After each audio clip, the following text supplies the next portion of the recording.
Hello po! Welcome back sa aking channel at ngayon po samahan nyo naman po akong magluto ng budget-friendly stir-fry chicken. So, ito po ang ating mga kailangan for today. Siyempre, kailangan po natin ng chicken. Hiwain nyo lang po siya ng manipis. Mas maganda po pag chicken breast. At siyempre, lalagyan po natin siya ng paprika, pampadagdag lasa po yan. Depende po yan sa inyo, tansya-tansya lang po yung ginawa ko. So, paprika po at kailangan din po natin ng garlic powder. So, pampadagdag ng lasa, pampasarap. At syempre, kailangan din po natin ng paminta. Kung meron po kayong white pepper, okay lang din po yon. Kailangan din po nating magdagdag ng konting asin. At syempre, depende po sa inyo yan kung gaano karaming asin or kung gaano kaalat ang gusto nyo. Pagkatapos po niyan, hahalu-haluin lang po natin siya hanggang mag-combine po lahat ng ingredients para kumapit po siya sa ating chicken. So again, ito pong chicken na to is breast part po para puro po siyang laman. Pero kahit anong part po actually pwede po siya. Pero mas prefer ko po kasi yung chicken breast. So ito napaka-budget friendly ng recipe natin na to. So again, halu-haluin lang natin. Pag ganyan na, magdadagdag po tayo ng mga 2 tablespoon ng cornstarch. At pagkatapos po niyan, ay imimix po natin siya ulit para po mag-combine po siya at kumapit po siya doon sa ating chicken. So, ayan po, hintayin lang po natin siyang ma-mix. Hahalu-haluin lang po natin siya para again, kumapit yung lasa. And then, pag sa tingin niyo po okay na siya, ayan, pag okay na po siya para sa inyo, sa tingin niyo nag-mix na, pag ganyan na po ang kulay niya or ganyan na po siya, iset aside lang po natin siya. And then sa separate bowl po, maglalagay tayo ng ketchup, banana ketchup, depende po sa inyo, paano pong gusto nyo. So, ayan po, ganyan lang din po kadami. Siguro 3 tablespoon na po siya ng ketchup. Magdadagdag po tayo ng soy sauce, 2 kutsaritang toyo. At, syempre, magdadagdag din. Hahaluin po muna natin. At, syempre, meron po tayong oyster sauce para po medyo sweet and salty po siya. So, ayan, isang pirasong oyster sauce. At syempre, kung meron tayong oyster sauce, magdadagdag din po tayo ng apple cider vinegar. Pag wala po kayong apple cider vinegar, dato puti or kahit anong suka, okay na po siya. Pwede po siya. At 2 kutsarang asukal.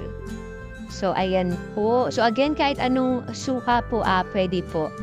At magdadagdag po tayo ulit ng 1 kalahating kutsaritang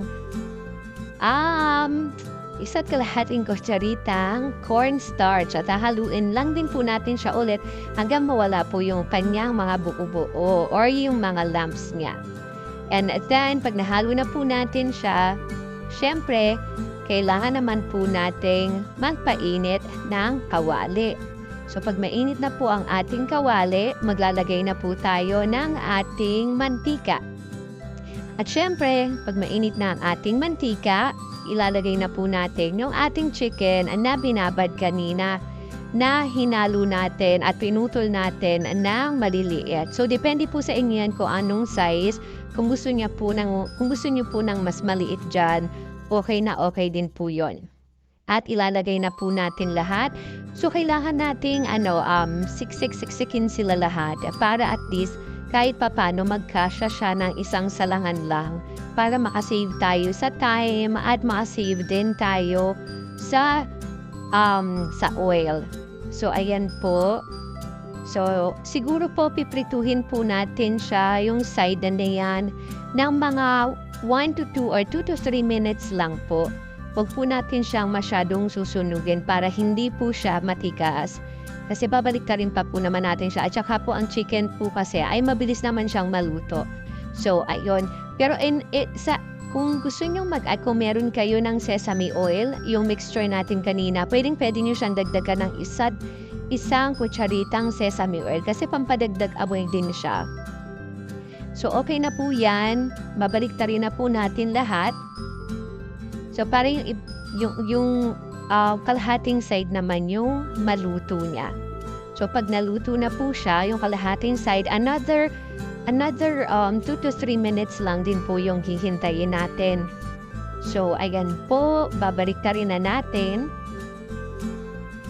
So, again guys, kung meron kayong sesame oil, pampadagdag amoy siya, pwede niyo siyang dagdagan yung mixture natin para mas malinamnam. Pero since budget meal to, kahit wala na, caring-caring pa rin ang lasa.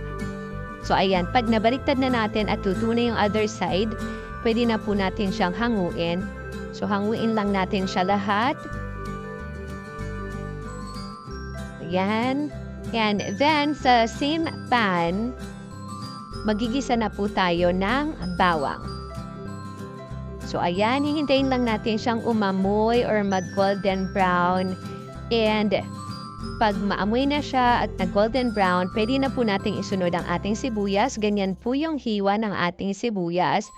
Para po pampadagdag style sa ating Pinoy style chicken stir fry. And bell pepper, pampadagdag po siya ng bango actually. And para na rin po, kahit papano, meron tayong gulay sa ating luto ngayong araw na to.